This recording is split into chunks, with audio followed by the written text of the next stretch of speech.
Well, welcome everybody to another segment of Lewis at Large. Yours truly, Warner Lewis, of course, once again at the flight deck. That means some smart talk radio is in your future. And in this segment, an old friend of the show, I'll say renowned author. He may blush at that, but Thomas Fleming has done many things.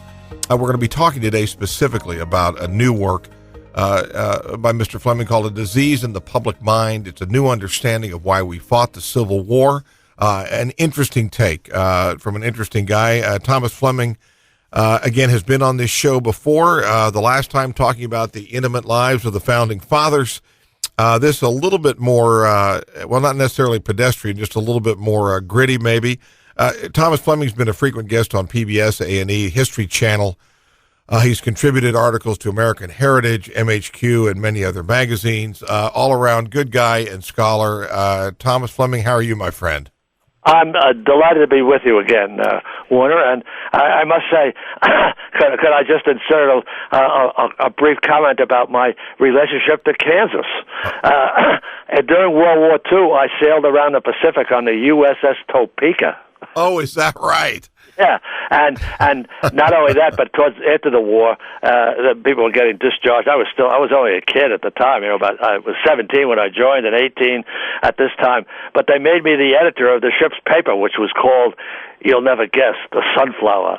Oh, is that right? Okay, wonderful. A true home on the Ranger right here with Thomas Fleming. Right. Well, I've always been fond of Kansas. Another bond that I have is I roomed for 4 years at Fordham University with Charlie Mahoney. Oh, is that? Who was, I believe he was from Topeka. I'm a little vague on that. I think you're right. I think that's right. He was a Kansan all the way. He was a great guy. I just loved him. Well, you have been writing and history are associated very closely with you. This is work, I understand, number 50. Curious as to, again, the last time we talked, we were talking about what the Founding Fathers did in the off hours. Yes. Has the Civil War? I'm curious. Let's start for a little bit more global look here. Yeah. When you finished the last book, is it kind of like a musical artist when they're done with an album, they mentally just sort of move on? Yes, and while you're doing that, a writer, it was professional writer, as I think of myself, is always keeping a notebook, and while he's finishing the book that like the Intimate Lives, he's putting down notes for ideas for books to come. And this one, I just was offered a chance to write an article about John Brown's raid on Harper's Ferry, and it was like a trip into an unknown world to me. I mean, I knew, I have a general background on it, but to get into the specifics of John Brown's ambitions in trying to capture the Federal Armory in Harper's Ferry was startling. You suddenly got a grasp in a series of flashes of why we fought the Civil War, because right after they finally captured Brown before he could get his hands on 100,000 rifles there and arm and could create an army of slaves. They stopped him with that. But Robert E. Lee, who was in command of the troops who captured him, then sent a group of people down to Brown's headquarters in nearby Maryland, and Lee himself then went down, and they read Brown's letters that he'd been exchanging with people in the North who had been backing him. And they found this series of letters from most of them were wealthy Northerners who were financing this whole thing with Brown. And Brown was, a wild man, there's no two ways about it, but this was the thing that really started the Civil War, the idea that these wealthy Northerners were ready to put money and give this man guns and so forth to finance this, create this raid on Harper's Ferry, and then I found out, reading into the background of the whole thing, that the President of the United States, James Buchanan, said that the whole thing was caused by a disease in the public mind. Well, that's kind of where I was headed, and that is two issues here. Number one, yes, the movie Lincoln is recently out, and I'm going to throw that into a category of what appears to be a new review and look back specifically into the Civil War. Why are we doing this major review again, of which a disease in the public mind is certainly that? And secondly, the title is really, again, as you've made a quote, it is almost sinister in its nature, isn't it? Yes, it is, and the reason it's sinister is, why don't we go to the first question? Why are we so interested right now in the Civil War? Well, it's the 150th anniversary, and Americans are really great on celebrating anniversaries, and this is one reason. And also out there, especially for this anniversary, there are thousands of reenactors from the North and the South who are deeply interested in this whole thing. I've been down speaking to some of these people in New Jersey and up in Connecticut and so forth, and you realize the depth and intensity of feeling about the Civil War that still exists out there, Warner. That's what startled me, so that's one reason why this book is. I think the timing of it is very good. Yeah.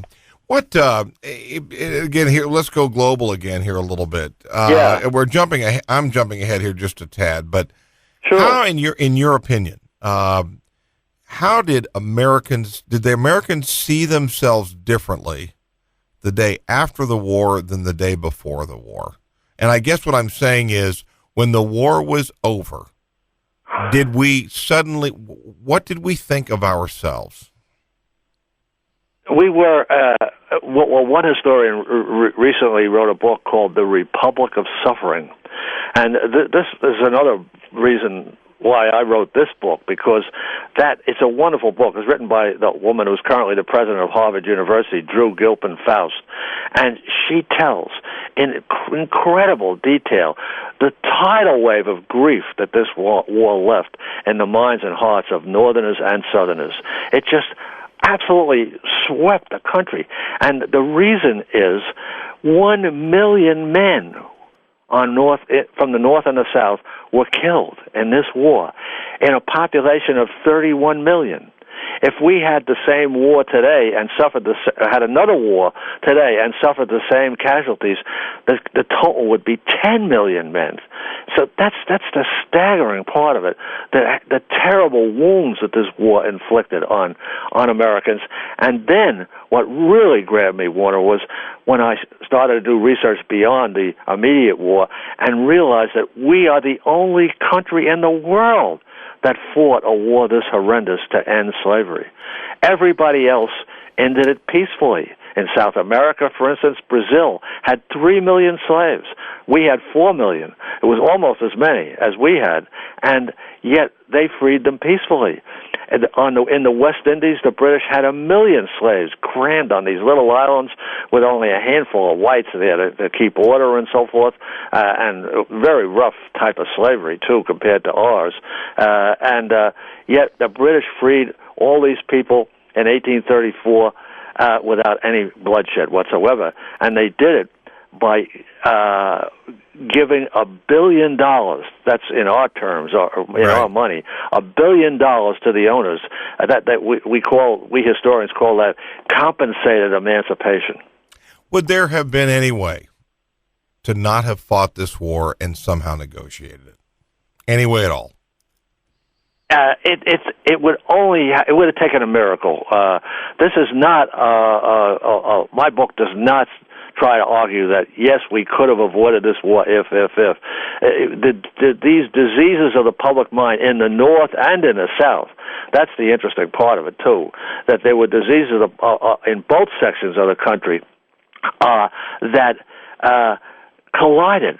And they just met each other head on.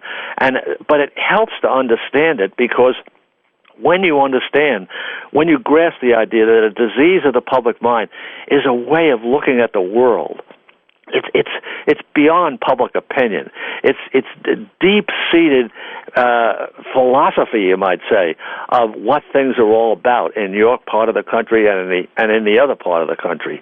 And both sides had these diseases which convinced them that one side wanted to destroy the other. And this was a war that, as one reviewer recently wrote in the Wall Street Journal, when it finally exploded, they couldn't wait to get at each other's throats. They were so enraged. So, thanks to these diseases. Hey, if you just joined us, yours truly, Warner Lewis, from the flight deck of Lewis at Large Radio. We're in the midst of some Smart Talk Radio talk with author, historian Thomas Fleming. He's been on this show many times. Best-selling author. You've also seen him on PBS, the History Channel, and more. We're talking specifically about a brand new work called A Disease in the Public Mind, a new understanding of why we fought the Civil War. Tom, so what you're saying in many respects is the Civil War was the result of one gigantic or a group of miscommunications and misunderstandings. Exactly. And what I do is I trace it back to the days before there was slavery was an issue. It really began when Thomas Jefferson bought the Louisiana Purchase. Now, everybody in Kansas says, hey, wait a minute, you're talking about me, you know? This was part of this huge one-third of the country, from the Mississippi to the Rockies. He bought it from France. And the New England states were outraged by this. They tried to block the purchase. One of their people in Congress insisted that every state in the Union had to agree unanimously before he could get this through. Jefferson just said, "Thank you very much, but we're going to buy it." And so he walked right over them and bought it. But the New England felt immediately they saw that this was going to reduce them to a minority in this country, and they saw themselves as the people who started the American Revolution, and that they should be the true rulers of the country. And it really infuriated them that these Southerners were doing this. And then came another step in Jefferson's. This was inadvertent. He couldn't see the future either, but there was a threat of war with England because they were raiding all our ships, and the British were fighting a war to the death with France, led by Napoleon. So Jefferson, to avoid a war with England, announced there would be an embargo, no trade with anybody in England, in Europe, in France. He shut down the whole commerce of America, and this hit the New England states like a hammer blow. 40,000 sailors were rioting in their ports with no work to do, and it was just a wild scene. And they began to think of Southerners as uncaring enemies. They don't care what they're doing in New England. They just want their way. And these things were the beginning of this violent hostility that New England felt toward the South. And then, after the War of 1812, in which New England did everything they could to help us lose it, really, because we had a Southerner in the White House. But after that, in which they discussed seceding from the Union, the New England states did. After that, they started looking for how can we really pin something despicable on the South, and they found it in slavery. The slavery was increasing in the South because of the huge profits they were making from growing cotton, thanks to the cotton gin, which incidentally was invented by a New Englander, but that's a bit of irony. And so that was the way that this whole hostility built up and grew more and more alarming as the years went by, especially when some of the New Englanders began saying that God had inspired them to call on the South to free all their slaves immediately. And this was a divine call, they said. So they were mixing religion and politics, which is probably the worst mistake that anybody can do. And that's never been done before, has it? Not in America. It was in Europe. It was very common. Yeah. In the years in the 17th and 16th and 15th centuries, during the Protestant Reformation, and the Catholic states went at the throats of the Protestant states, and it was just war, bloodshed of incredible proportions. And when that happens, this was the United States. The founders of the United States wrote the Constitution to keep religion out of the whole of our politics. But these people brought it back in, and it was a tragic mistake. It really was, because then they became convinced that they were doing God's will in this whole thing. Well, Just went from bad to worse. Understandably, slavery was demonized, in fact, particularly by the abolitionists. But in fact, there were, in fact, blacks in the South that not only had position of prominence, but position of authority. They oversaw factories, a variety of things. Absolutely, I have a chapter in the book. One of you should, that mentioning it's called "The Real Uncle Tom and the Unknown South He Helped to Create." If I may brag a little, I think it's one of the best chapters I've written in the book, and it tells you how there actually Uncle Tom's Cabin was a huge bestseller in the 1850s, and a lot of it helped to start the Civil War because it portrayed the Southerners as monsters mostly, and Uncle Tom, the slave that supposedly ran the plantation of this savage white owner, he was portrayed as a simple soul who let anybody do anything to him. He was just trusting in God and so forth. But the real Uncle Tom was a guy named Josiah Henson, and he was the exact opposite of the fictional Uncle Tom. He ran his owners, his master's estates, and he made twice as much money as the white overseer had made before he took over. And then I vault from him to the fact that over 70% of the plantations of the South were run by black overseers, talented black men who were contributing to the wealth of the South within this horrible system of slavery. It's something we think of slavery as so degrading to every black man and woman, and so they were regarded as sort of potential time bombs. But there were these huge number, a fairly large number, tens of thousands of talented black men and women who were doing really impressive things in the South before the Civil War. Well, another thing, too, is an interesting premise. Abe Lincoln refusing to blame Southerners for slavery. He knew that they had, in fact, inherited it and were not capable or unaware of how to resolve it. Now, two questions here. Number one, that's understandable, but B, do you believe that, in fact, most in the South would have wanted slavery to go away had they known how to, quote, get rid of it? Yes, I think they would have. I have another chapter in the book called "Another Thomas Jefferson Tries to Eliminate Slavery," and this other Thomas Jefferson, his full name is Thomas Jefferson Randolph.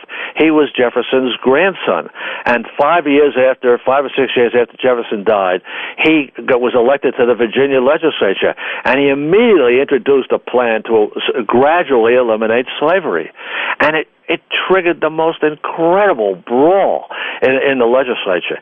And one of the things that startled me was when I got down into the reading, what was being said to who all during the arguments that were raging, was how many Southerners admitted to each other. There's just as one Virginian talking to another that slavery was a curse, that they hated it. They couldn't figure out how to get rid of it without they felt endangering the safety of their state. But nonetheless, they admitted it was a terrible system, and they would do almost anything to get rid of it.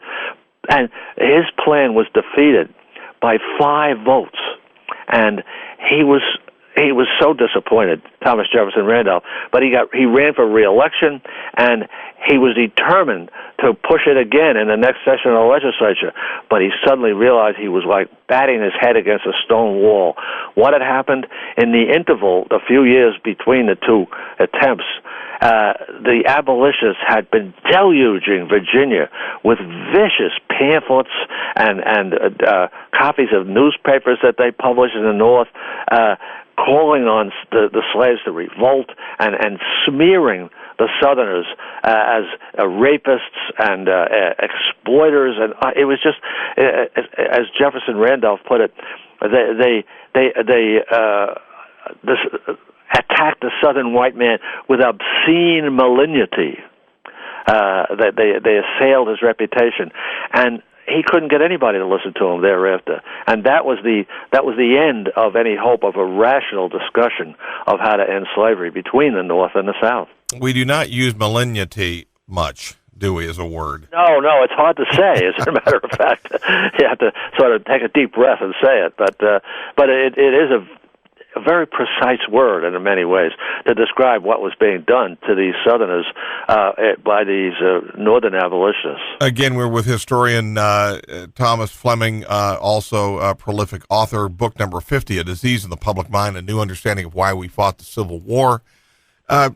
Tom, I'm curious as to your point of view, not only as a historian, but as an author. Yes. Over the years, and I'll say that maybe the last 10, certainly the last 5 years, America does have a deeper understanding, or at least more and more information is coming out.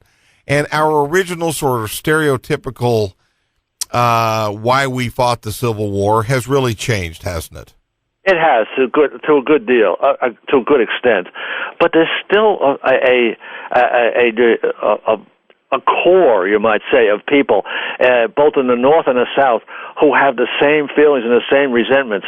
I got a wonderful letter just yesterday, not mailed to me. I was waiting for me when I came back from a brief vacation, from a man who was a Southerner, and he told about how he joined the Marine Corps, 10 or 15 years ago, and he ran into some New Englanders, and they absolutely detested him because he was a Southerner.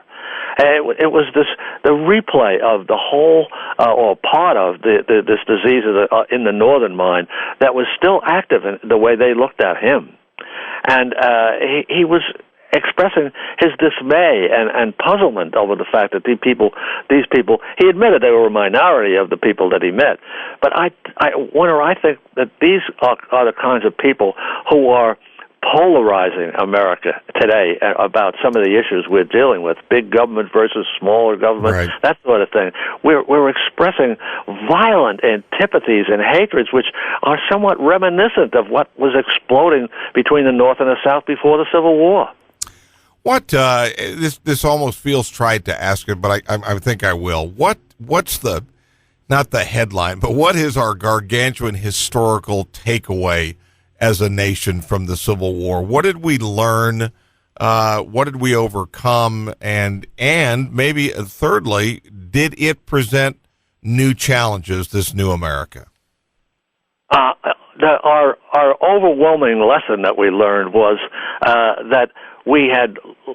Well, let's put it this way: Lincoln is the hero of the last 100 pages of this book, and he's the one. What he learned was that we could not preach hatred to each other without losing our grip on the thing that George Washington called the binding force of the Union, and that Washington used the term fraternal affection, and that's another way to saying brotherhood. And this is what Lincoln wanted to restore between the two sections in the closing years, the closing year of the war. And I think if he had lived, he would have achieved a good deal of it, as a matter of fact. But unfortunately, Lincoln's death exposed us to a continuous, or a continuing, I should say, war of words and feelings between the two sections, which really has lasted right into the 20th century. I don't think that we've solved all the problems of the Civil War, and I hope that reading this book will help us go back and take a deep breath and say, once and for all, we can achieve brotherhood. We can see where these feelings came from. We don't blame anybody for the reasons that for the way they developed them. It was history that was doing this to these people, and now we can achieve this brotherhood. And I think the last pages of my book, if I again may brag a little, Warner, I think they're the best thing I've ever written, and that's saying a lot. Because as you already said, I've written a lot of books, but this book, this final pages tells the story of Lincoln going to a visit to the Union Army camp in 1865. The war is almost over, and accompanying him is a man named the Marquis de Chambrun, and he is the grandson of the Marquis de Lafayette, whom Washington used to call his adopted son. And so we suddenly are in touch with Washington as well as Lincoln. And Lincoln goes to Concord, Richmond, and he walks the streets. And this is all in this memoir that the Marquis de Chambrun wrote, and that wasn't published for 100 years. I found it by sheer accident. And he walks the streets of Richmond, and he's appalled by the devastation. The city is a wreck, but meanwhile, black men and women are falling on their knees in front of him and thanking him, and so forth. And so then he and Chambrun and his wife Mary and a couple of other people who have been part of this trip, they're going back to Washington. And Chambrun, Lincoln starts telling Chambrun how he wants to heal the terrible wounds of this war. And as they approach Washington, they can see the dome of the Capitol in the distance. And Mary Lincoln, who was always a tough cookie when she was telling her husband more or less that she didn't agree with him, she pointed to the dome and she said, "You have enemies here in this city that won't let you achieve this peace of reconciliation." She was talking about the abolitionists who were now a dominant force in Congress. And Lincoln took a deep breath. A sad smile crept over his face, and he said, "Enemies, enemies, we must never use that word again." And when I wrote those words, tears poured down my face. Yeah, indeed they would. Unfortunately, I have to use the words, we're at the end of this interview, and we could go on for a long time. That only gives me a chance to say how much I enjoyed it. It was just great the way you drew all this out for me. Well, good. I always enjoyed talking to you. Tom, again, the work is A Disease in the Public Mind, A New Understanding of Why We Fought the Civil War. It's published from Da Capo Press. Hey, Tom, probably know, but how can we get a copy of the book and also find out more of the work that you do? You can get a copy of the book on Amazon, and it's also available for people who own Kindle. And you can find out a lot more about me by going to your computer and typing in thomasflemingwriter.com. All right. And, okay, we went from the Founding Fathers and their interesting things that they did after work to A Disease in the Public Mind. What's next, or do you know right now? I'm working on a book called Washington versus Jefferson, the difference or the disagreement or the quarrel that altered American history. And it's something nobody's ever written a book like this, and I think it's going to startle a lot of people. We will be looking forward to that and would love to have you back on again. Well, I'd love to do it, Warner. I'll be looking forward to it, too. You bet. We will be back with more right after this on Lewis at Large.